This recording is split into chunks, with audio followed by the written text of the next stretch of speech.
Thomas Pesquet n'en finit plus de nous surprendre. En plus d'être un spationaute aux nombreux exploits, il est également polyglotte.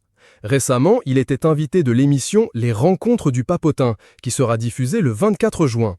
Dans ce programme, des journalistes non professionnels et atteints d'autisme interrogent une personnalité. L'une d'elles a testé ses connaissances en chinois et elle n'a pas été déçue. Pour ses voyages, le spationaute a appris plusieurs langues. Combien d'ailleurs ?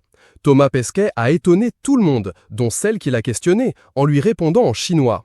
L'apprenti journaliste voulait savoir s'il connaissait cette langue et souhaitait lui apprendre. « Cela fait 5 mois que j'apprends le chinois », a-t-il déclaré, dans le langage de l'Empire du Milieu, ce qui a bluffé l'assistance. Mais saviez-vous que Thomas Pesquet parlait 6 langues au total ?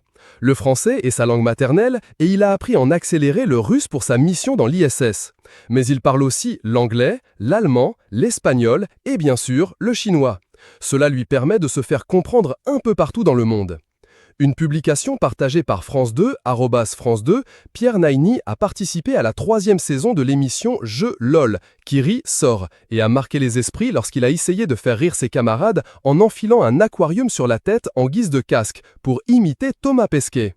Mais l'astronaute n'en a pas pris ombrage. Au contraire, il a posté sur Twitter une photo de son corps avec la tête de l'imitateur en herbe, accompagnée de la légende suivante. « Montrez-moi le personnage que vous vouliez être en grandissant par rapport à celui que vous avez l'impression d'être devenu.